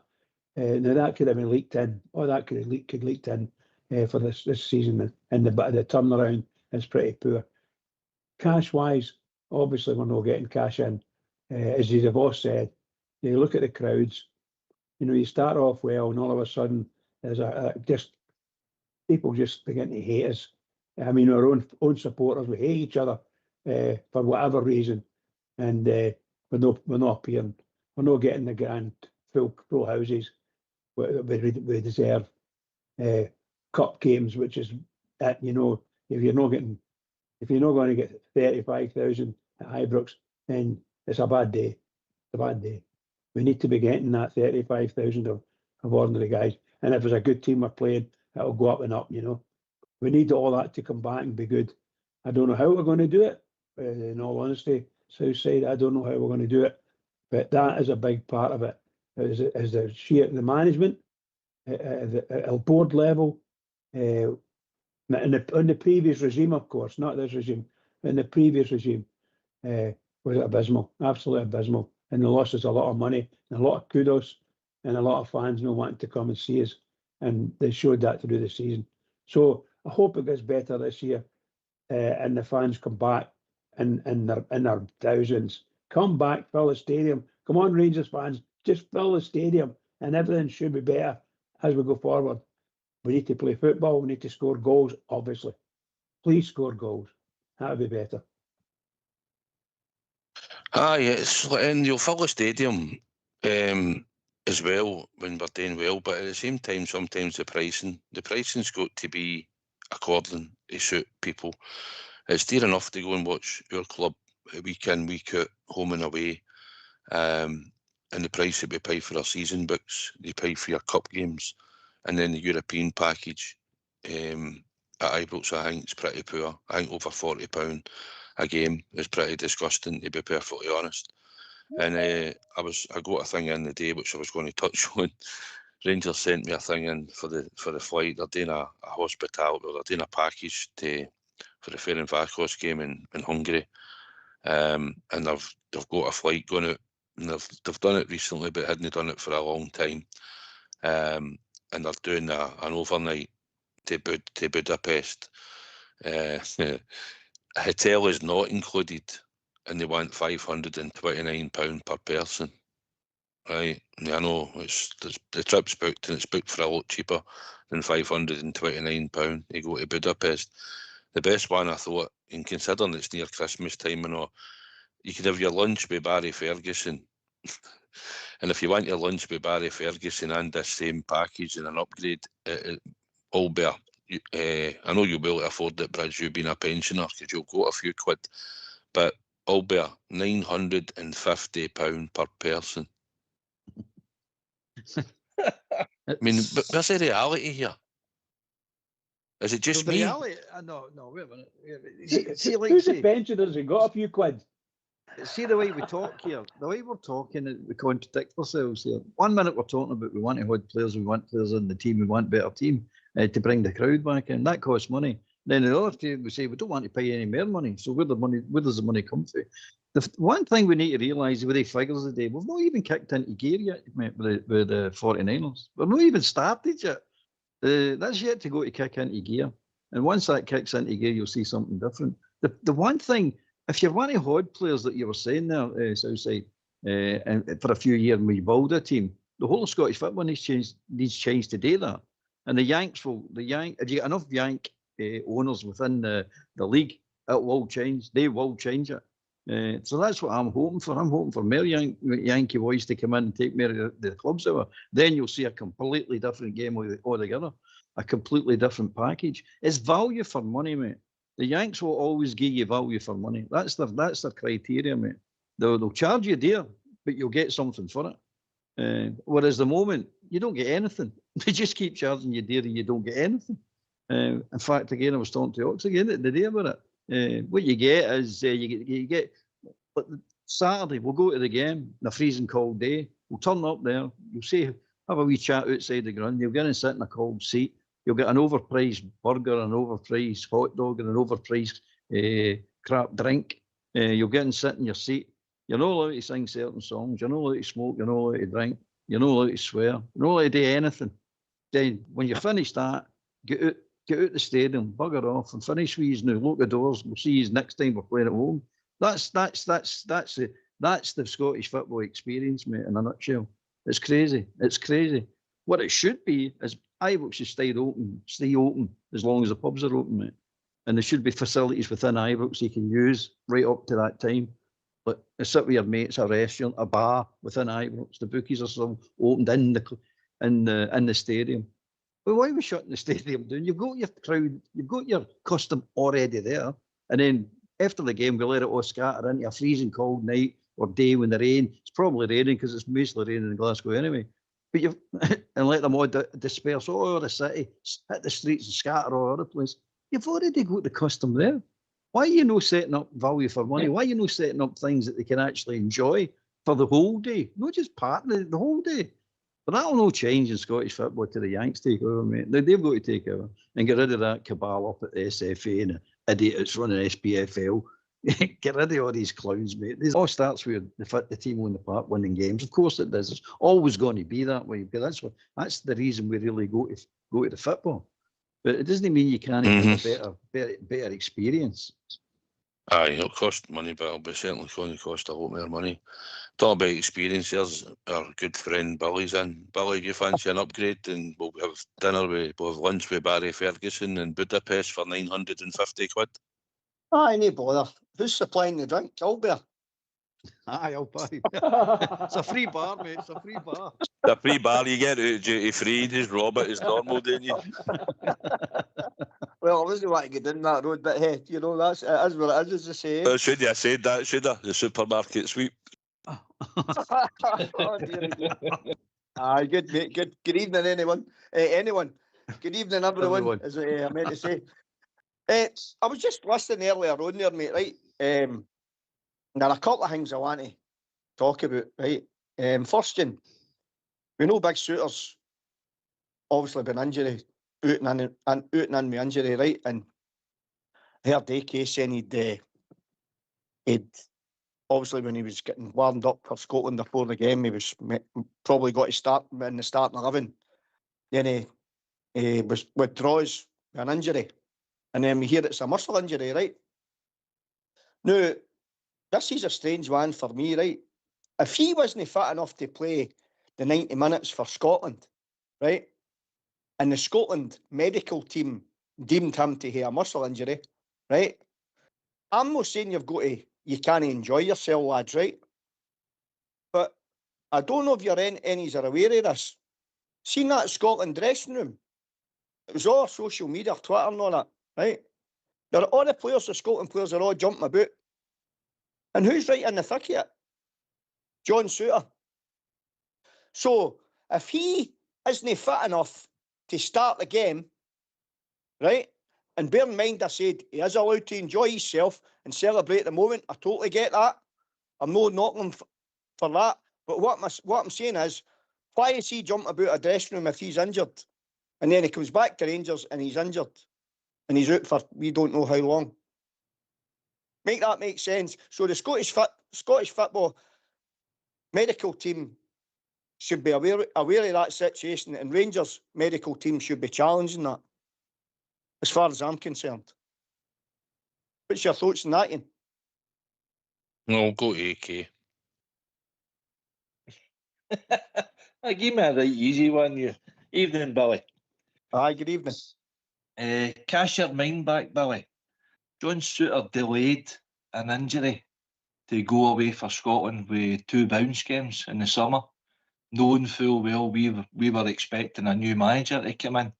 What impression does that give the new manager that I'm delaying this injury because I'm putting my country before my club?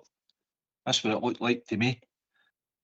Mick Souttar's been an alright defender. He was meant to be the understudy for Conor Golson, wasn't he? But now all of a sudden he's basically been our first choice centre half for the last couple of years. He's no good enough to be our first choice, but that's the cards that the previous management have been given. I really don't know. Does he deserve another contract? To be fair, he's actually been robust enough to play a number of games for us the last couple of seasons when there was a lot of doubt with his Achilles injuries coming for Hearts in the first place. Do you give him another year, or do we move on? For me, it comes down to recruitment again, doesn't it? Do you trust your recruitment? If you ask the supporters, we would say no, but we really need to be moving on for a lot of these guys. But our full back line, I've said it before, we're trying to build a house on sand. We've got no foundation, because a lot of these players, I think you've stated before, Billy, they're all loans. And basically the only guy that would be left with would be Butland and Big Fernandes.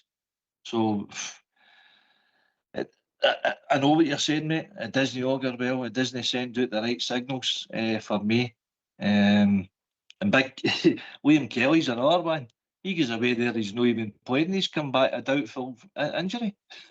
Again, he's another one that's been jumped about the dressing room celebrating Scotland. I really don't know. See, when they're putting the country before club, I don't think it augurs well with a lot of us. I just think...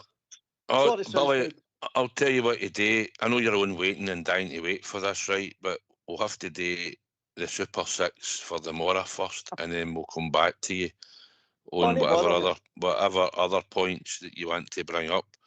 So if you would like to go and mute, we'll hear the Super 6 selections for tomorrow.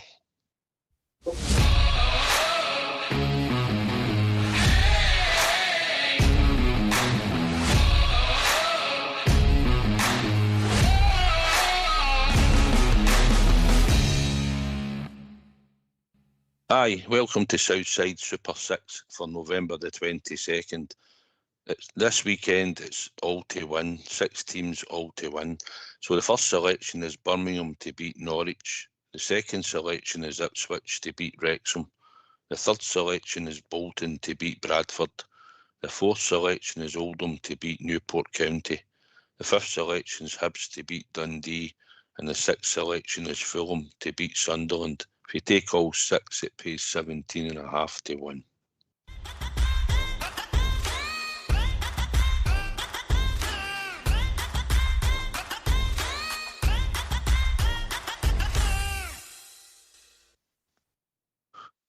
Right, Billy. What's your next point? Just to finish off on that first one, mate. Big Souttar needs to make a decision as far as I'm concerned, right? He needs to either say, right, you know, I'm going to concentrate on my club career, or I'm no. Right? It's black or white as far as I'm concerned, because he'll not play for his country if he's got to be constantly out injured with Rangers. It's as simple as that. Or is he just kidding the Rangers medical team on? Similar to what AK said there. You know, is he picking and choose when and where he's wanting to play?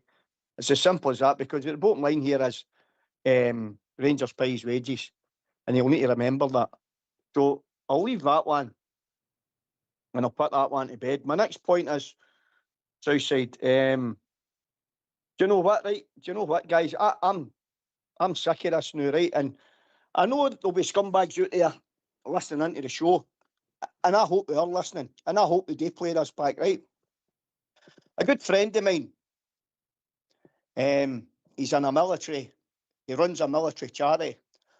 I'll no name the charity, and I'll no name my friend, right? But what these guys did, right? They went round, and they got 100 a number of sports venues in Scotland with a 6-foot statue to represent the Tommy in World War I, right? And it was called They're there but not there, right? That's what it was called. They're there but not there, right? And they went round Hampden, the head of Scottish football, Rangers, Hibs, Hearts, Motherwell, Falkirk, Raith Rovers, Dunfermline, Murrayfield, the headquarters of Scottish Rugby, St Andrews, the home of World Golf, right?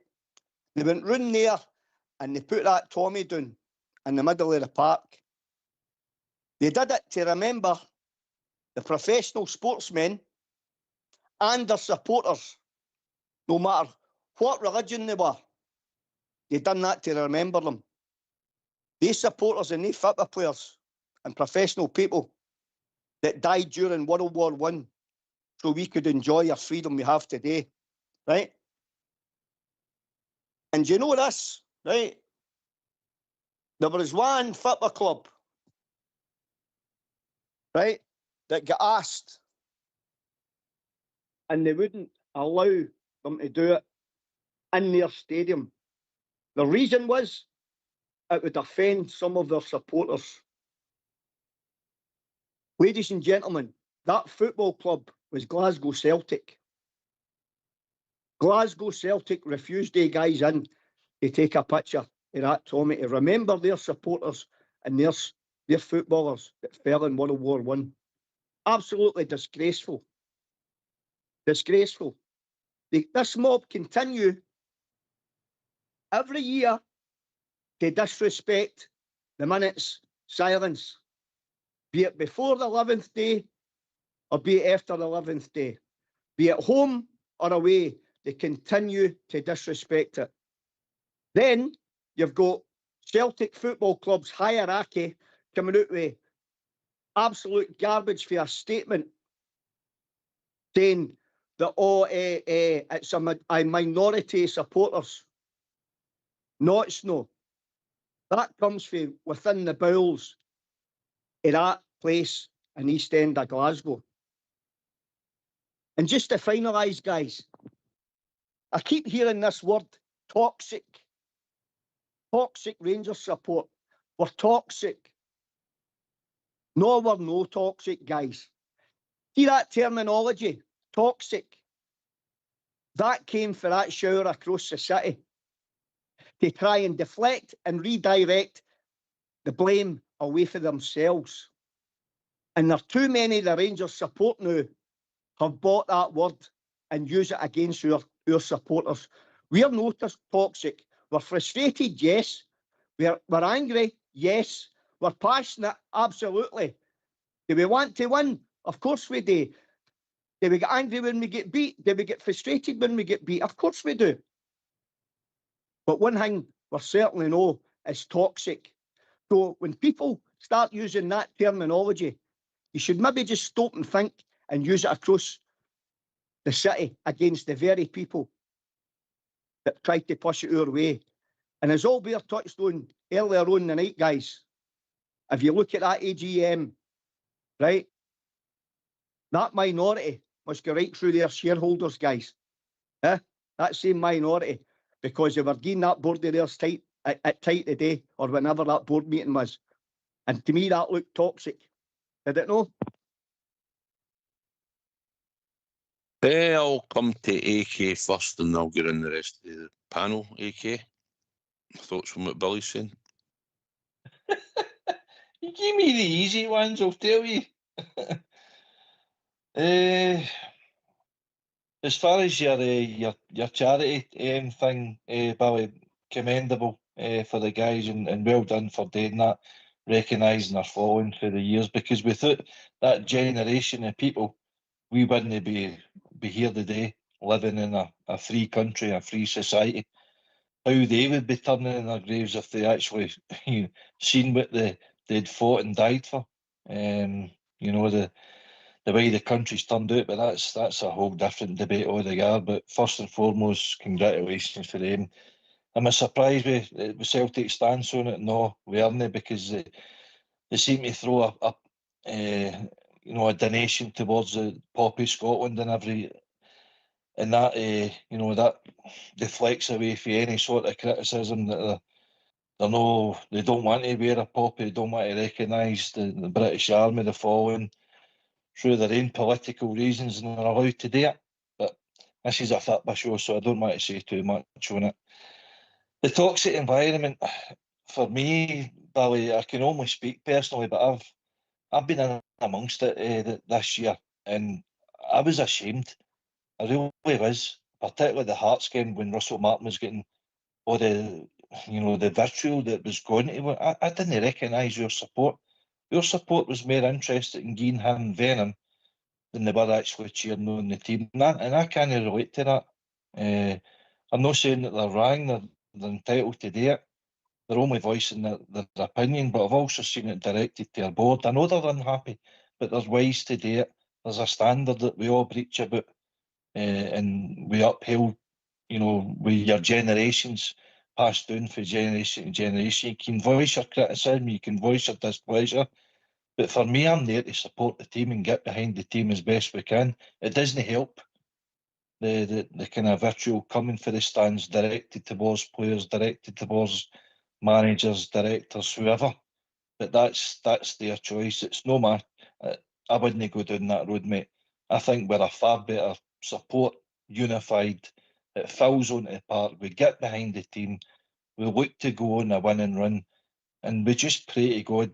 We need success. They need the club to deliver a success, and that's the bottom line where we all can be unified on. Surely, now we're a kind of broken club in it, and we're trying to patch it together. So that's how I stand. I don't know if it answers your point, somehow. Holber. As for the charity one, I mean, that doesn't surprise. It didn't surprise Billy, and it doesn't surprise his mate either. It doesn't surprise anybody what they got up to. I mean, they're morally bankrupt, mate, and they have been for the majority, if not all, of their history. They're the lowest of the low, mate. They've always been that, and I don't take any moral guidance or lectures off of that mob. And they just showed again, if they can't support that charity. It just shows you how far they've gone. And bear in mind, mate, they've abused kids for over 50 years, mate. Over 50 years, all sorts, probably hundreds of kids. So it makes no difference to them. They're just scum, mate. That's what they are. And I know they're listening to this, and they've got to look at themselves in the mirror. If they don't see the wrongs of what they're doing and how they're going about their business and their so-called club and board are dealing with these things, well, they're guilty by association, mate, as far as I'm concerned. But it doesn't surprise me, Billy. It really does. It doesn't surprise you. It doesn't surprise anybody. But the good thing about it is we held our head high and actually went round all the gruns, Ibrox included, and done the right thing, mate. And well done, mate. To you and your pal. Well done, mate. Absolutely superb. Toxic, you're right, mate. These words get fired into Rangers support all the time. And we accept it. We don't say much. We just nod and carry on. But if there's anybody toxic, it's happening all across society. We all know it. The whole of Scotland knows it. The whole of Britain knows it. Even if you talk to anybody down in England now, at one time, some of them had sympathy, but the majority of them don't get sympathy for them now, mate, because they've showed their colours. So I wouldn't worry about them, mate. They're heading for a fall, and a big fall at that. I think did one get put in the Scottish Parliament as well, Billy? Yes, that's correct, mate. I mean, firstly, we talk about remembering everybody, right? And try to take a sectarian issue away from football, etc., right? And this so-called wonderful football club that they claim themselves to be with the greatest supporters in the world. There was a very brave man, a Catholic man, right? And his name was William Angus. And he won the VC, the Victoria Cross, in World War I. A Celtic footballer. And they failed to even recognise him properly. You know, and see, as for Poppy Scotland, AK, Celtic getting money to Poppy Scotland, in my opinion, mate, that is just appeasement money. Just right, okay, we'll we'll give a wee sweetener there just to keep them happy, you know. But you're right, Old Bear, as well. I mean, see this word toxic, right? That's their propaganda word to use against the Rangers. And just to finalise, Southside, mate, mate, that the statue of the Tommy, it was presented as a gift to the Scottish Parliament, mate, in Edinburgh. So that's now in for history reasons. That's gone to stone in the Scottish Parliament building in Edinburgh forever, mate. So well done to that charity, you know, for doing that. I wish it would run for Parliament, mate. I'd vote for it. Better than half of the clowns that are over there anyway. Hey, that's a whole different debate, as Ox likes to say, Old Bear. I'll tell you one thing, me and you could stand in a pub and rant all day about that, mate. Aye, mate, definitely. Can I just say, guys, I think it's quite good. But Billy, that was brilliant. That story about the boys doing what they were doing, and once again, it highlights one area, the Scottish football, one area. It's causing a major problem, and will always has, and always will until they get rid of them. Well, maybe never get rid of them, but we think that anyway, and I'm sure what they've done there is remarkable. Well done to them. Well done to them. I think it's that sort of gets overlooked and all. And I was watching even the VAR excuse that Wally Collins came out with, because it's obviously been forgot about since there was an international break and it doesn't get brought up. But to watch him come out and justify that a kick to the head, there was no studs involved, and it's only a yellow card.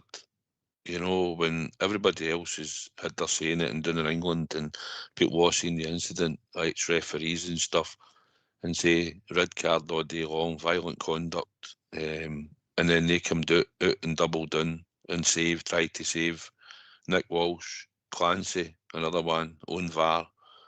It's unbelievable. It's unbelievable, AK, and I'll come to Billy. It's unbelievable to listen to.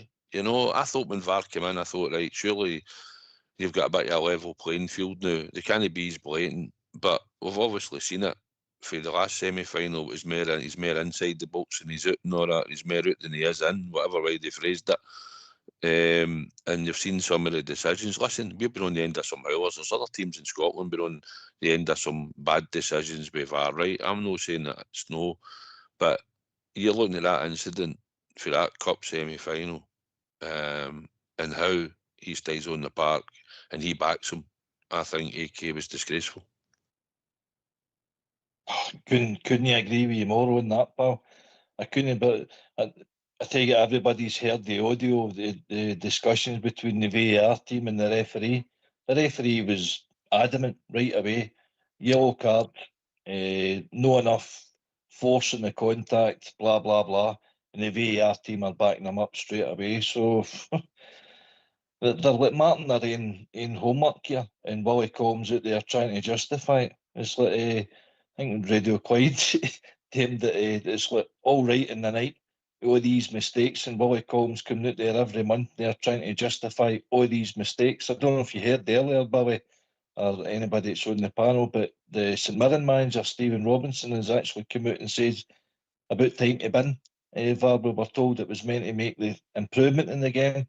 All we can see is mistakes, and we can live by an honest decision, but when you're seeing honest mistakes and getting contrived to, protect the officials for how poor they are, and the fact that none of them are involved in major championships, World Cups, Euros, big Champions League game, that just underlines how problematic the officialdom we've got in Scotland. And Willie Colm came in there, all flags and banners, I'll improve this and that. He's done nothing but make it worse. And the only thing that they've done is highlighted how, how pathetic they are, how poor they are, how crap they are, how corrupt they are. It's horrendous, the standard, the officiating in our country. Billy, what did you think when you heard them try to justify it? But it's laughable, mate. It's absolutely laughable. I used to get angry when I seen these decisions, and then I heard the audio. No, right? Now I flipped it now. No, that I'm accepting it. Southside. It's just it's become absolutely laughable now when you think about the hypocrisy in it is incredible.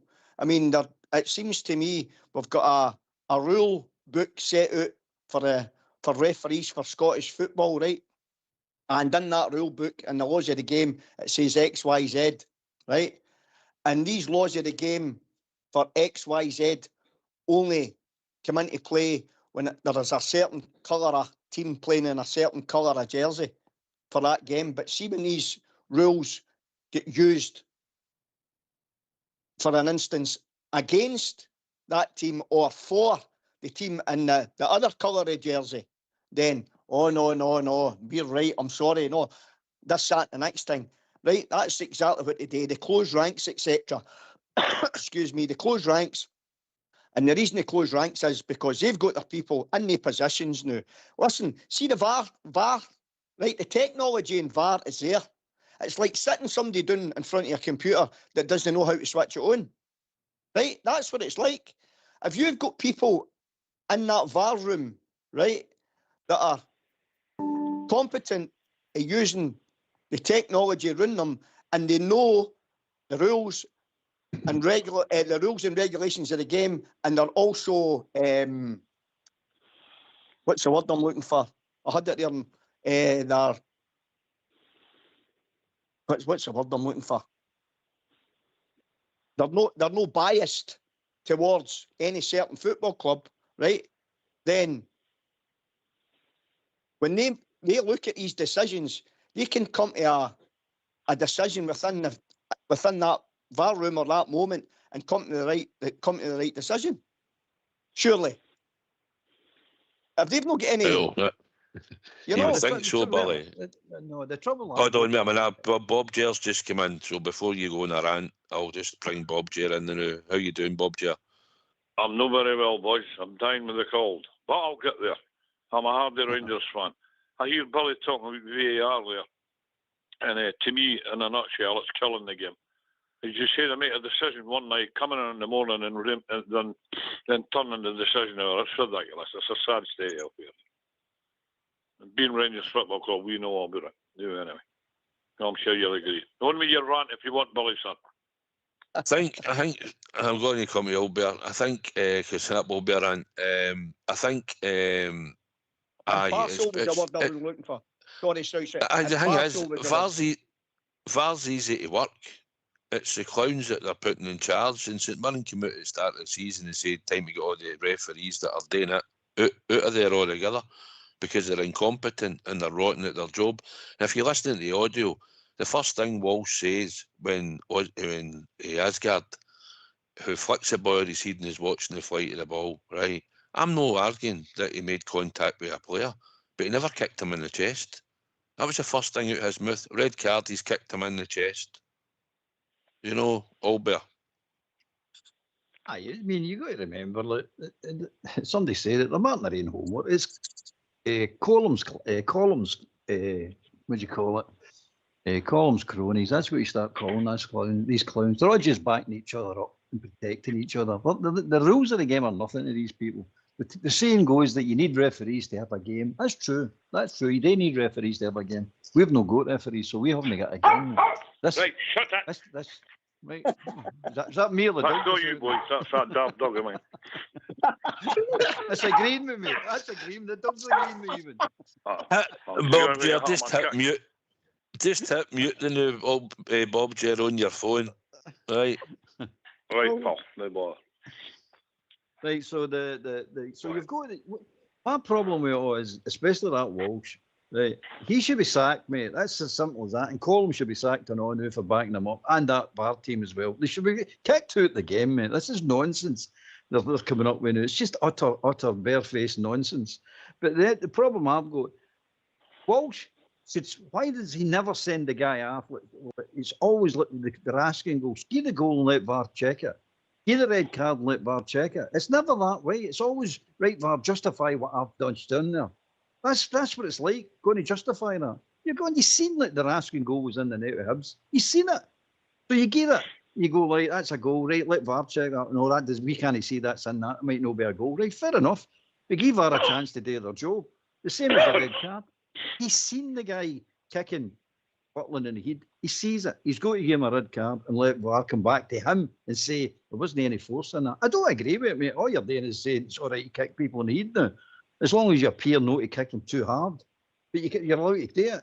It's nonsense, mate. We're just cheating. Call it what it is. It's cheating, mate. And if you imagine any of the decisions we're getting in that game and plenty of other games, that mob across the city go to the decisions, do you think we'd be sitting here talking about, oh, that wasn't right? They would never get the decisions that way. They would get the red card. They would get Meader. He'd be sent off, that clown Ralston. He'd have been sent off as well for continuous fouling. Utterly unbelievable, mate. But there you go. But we've all to forget about this. And a lot of the Rangers podcasts, they're all wanting to forget about it. I'm forgetting about nothing, mate. I'm no forgetting up with this one. Somebody needs to fall on their sword for this. This is utter nonsense. And that column, that's a clown. That's just a clown. He's got somebody pointed out. It shows you how bad Scottish football is when you've got a full programme dedicated to mistakes. I mean, it's crazy. Think about it. It's crazy. Dedicated to mistakes. Aye, Bridge. Aye, on you go, Bridge. It's just it's my pet hate. That's in the BBC, so forgive me. A small short rant. I was trying to keep your blood pressure down, Bridge. I was trying to keep your blood pressure down. Yeah, just say what the boys have been saying there is absolutely 100%. What you've got is you've got a group of people who are completely incompetent at the game. So they bring in a system all over the world to help referees because how difficult it is and how quick the decision may be required in the pitch. And what do they do? They bring it in Scotland, and the people that are running it, it's a completely different version of VAR based on the Scottish game. Right? That's what it's done. Supposed to be cut and dried for the Scottish game. It's the same as a game that is played all over the world. And we have got referees that absolutely can't play football. They don't understand football, and the reasons to try to help them in their game is all there. It's nice. People want to help referees with the decisions.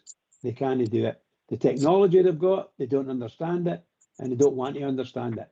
Now, as far as I'm concerned, a lot of the incidents that's been just spoke about there is 100% correct. The referee's fault, the referee's at fault. And Mr. Gollum, as far as I'm concerned, he should never have been given the job of running the referees in Scotland. Sorry. As far as I'm concerned, it's just rotten all the way through. Every one of them. We'd be better getting rid of VAR altogether. Thing is, the clubs are paying the VAR. The clubs are paying for it, and you've got idiots that are actually running it and reviewing it. Even at Dundee, when the goal scored by Mikey Moore, okay, I'll agree that Diamandi is in an offside position, right? But I listened to him saying that he blocked the goalkeeper's view. He didn't block the goalkeeper's view. The goalkeeper, if you actually watch the highway, the goalie goes left because when the shot was going to come in the first time, I think he thought that he was going to put it on the right hand side. So you see the goalkeeper move to his left, and then as the ball breaks out and the shots took, he's got to go back across to his right. At no point at that time when that's happening is he blocked by Diamandi. When he lets it get through his legs, he makes the save. But never this year have I seen a VAR team. They usually will say, right, he's offside, and the gate is offside, but they let the referee go to the monitor because they say it's subjective. It's subjective, remember. So now he's asking the referee to make a decision, and you know what that's going to be when it's McDermott is refereeing the game. So I find that astonishing that he came out with the word, well, it's subjective, Bob Jere, because Diamandi's in an offside position. So he's either offside or he's no. Where does this subjective part come into it? Because every other decision they've gave is to just get offside. Well, this is it. I mean, I absolutely hate it. And like you say, there's another word, subjective. They're inventing phrases and words and syllables all the time about it. Every time a goal's chalked off, and every time a goal comes along, and the referee's got to go and look at the monitor, or he's got to listen to them on the stand on his microphone. I don't know. To me, it's a complete ruination of the game. And I'm sure you'll agree with me, Albert.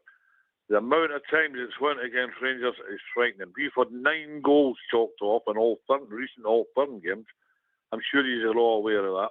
I'm not going to exemplify it all. We've had 9 goals chalked off in all-firm games.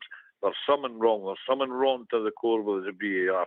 I've seen it, I'm like everybody else, I've seen it too often. Seen it far too often. It's too obvious now. Should be like Sweden, get away with it and get on with the game. Let a referee the game. Then we can all moan about it on the Monday like we used to do. It shows you how corrupt it is. We're all forgetting about that Dundee game as well. And we're talking about the goal Mikey Moore didn't get. But you look at the penalty kick. There's a penalty kick in there that the VAR never even looked at, mate. They never even mentioned it. Penalty kick. When the defender handles a ball. I think it was Suter's shot. The defender handles the ball. Not a mention. So you check if Moore's offside, he's no. They check if Diamandi's actually blocking the goalkeeper's vision, which he isn't. But they don't go back and say, right, we're saying he did, but we need to go back. There's a possible penalty claim there as well. They didn't even go back to it. And you're talking it's on the space of about 5 seconds, 10 seconds. You're going, why are you not checking the penalty kick then? Look how far back they went to disallow a goal for us, Desser's goal at Ibrox against the Scum.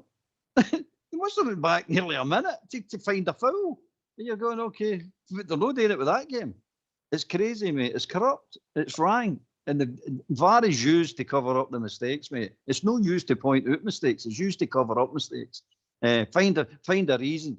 I mean, they're sitting there with the rule book in front of them going like that, right, he's blue, he's gave something. Right, find a reason for him to give that. You're going, it's corrupt and stupid, and they don't know how to. They do know how to run the game to suit themselves, mate. But they're no following the rules of the game, the laws of the game. Their job is one fundamental job is to apply the laws of the game when they're refereeing a game. That's their job. That's it, mate. No more than that. But they do everything but that now. It comes up my humph to give a foul. Nah, I'm not going to give that foul. He books Ralston in the first half for a block, but in the second half he does the same block. I'm not going to book you for that one because I have to send you off then. That's a conscious decision, mate, in favour of Celtic. You can't say it's no, it is. It's a conscious decision. The wee Japanese guy, he's running about kicking everybody. 8 fouls, mate. 8 fouls. And then he decides to book him. You're going, hold on a minute. This is his 8th foul, and you book him on his 8th foul. Yeah, he's booking Rangers players in two fouls, 3 fouls. I mean, I've watched as you've watched. I watched a Rangers player come out of the park and get booked in 30 seconds. 30 seconds, mate. Not in that particular game, but I've seen it. We've all seen it 30 seconds. That mob are allowed to do 11 fouls before they get their first booking. 11 fouls. And by the way, it could be the same player doing it before they get it. Because Meader's proved that 8 fouls before he gets booked. Come on, mate. If you can't see there's corruption in this, you're blind. It's got to be called out. Walsh has to get sacked, mate, as far as I'm concerned. The VAR team have to get sacked, and Colum has to get sacked. Take that clown out of that job, mate. He should never been in the job because he's a wee cheating liar anyway. So get them out. Get them out. It needs to. If they all go on strike and go, you've not got a game, we'll bring referees in for you anywhere. I don't care. Bring them in for you anywhere. But get rid of this lot because you haven't got a game the way they're running this game. It's just corrupt, mate. Corrupt to the core. Right, it was just about time to wind up. We've actually got a game tomorrow at 3 o'clock against Livingston, bottom of the table, separated 3 points between Dundee, Aberdeen and St Mirren. I'll quickly run round for a score prediction and then we need to shut down because Fox is going red and he's waving his horns about and all that. But do you know what? I think we should just go an extra minute or 2 for that tune that he played because that just killed it. So I think we should just hang on a minute. He'll just have to wait and wave his arms about. Billy, here's a score prediction for tomorrow. What do you think? Oh, you'll love me, mate. You'll love me, buddy. Oh, no. 4-0 to the Rangers. I'll go. I don't mind that. You're not getting a go away. I'll go with that. Makes a change. Well, listen. I think most of the people are at the game tomorrow. We will try and do a show tomorrow, but I don't know if we will manage We're trying to get a couple of bodies in that might be available, but most of the people that are on the show tonight and Arneil are all going to the game tomorrow. But we will try and put a show out if possible. I've been told of by VAR people in there, they don't know how to use VAR, so get them a wee shot at the Rangers radio. so we're hoping that we might be able to do a show tomorrow before and after the game. So if you stay tuned, I'll maybe post it on the socials. So Billy's gone for a 4-0. I was going to say Bob J, but Bob just went. He's left. AK. Bob J's still there. 2-0, I think, mate. 2-0. I'll go half Billy's. I'm not as optimistic as Billy, but as long as we get the win, that'll do me. I don't know what Bridgeman's going to say, but we'll ask you anyway. Bridgeman? 1-0 for me. Right, okay. And Albert, you can let me know and we'll discuss it in the way down to the game tomorrow.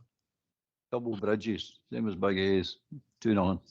Right, okay. Right, first of all, I'd like to thank Billy. Last words, mate, and then I'll nick round and get the show shut, because Fox is he's starting to go redder and redder in the face. It's after 10 o'clock now and he's not happy. So, last words, Billy. No bother, mate. Thanks very much for taking my call, mate. It was a good show tonight. Listening in and all that. What a good points, you know. I've been flicking through the socials and that as well. There've been a lot of good points in the socials as well, mate. So aye.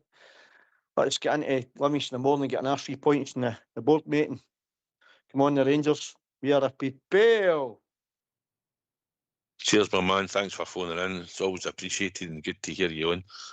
As always, mate, I'd like to thank Bob Gerano, who called in earlier, and his dog, for participating in the show. As always, welcome, Bob Ger. I'd like to thank everybody out there on YouTube who's listened into the show tonight. I know there's been a lot of people on the YouTube feed, so I'd like to thank them and everybody else out on Facebook that's listened in. I'd like to thank them as well. AK. Aye, good show tonight. Good to be back. The international over, so it's back to the Rangers tomorrow. Hopefully we cheer on a victory. So, come on, the Rangers. Albert. Sack Walsh, and it was a good show tonight, mate. Aye, good to go with yourself, Bridge, and AK, and the Techie team, mate. Come on, the Rangers. I think Bridge might have disappeared there, actually. I don't see him. So, I'd like to thank Bridge for helping us out tonight as well on the show. As I always say, his most important game's tomorrow, and it's the next game that we play against Livingston. And that's what it's all about. But I'd like to thank you, Albert, and you, AK, as well, for joining us and helping us out in the show tonight. It's thoroughly appreciated, as always. We will be back maybe tomorrow on a pre-show. We're not 100% sure yet. We'll need to find a couple of bodies, as we said, because everybody's off to Ibrox to watch the famous Glasgow Rangers. But hopefully tomorrow there'll be a show. I'd like to thank you all for listening tonight. Hope you've enjoyed the show. And thank you guys on the panel, and you, Billy, and as well as Bob J for phoning in tonight. It's appreciated. So take it away, Foxy boy.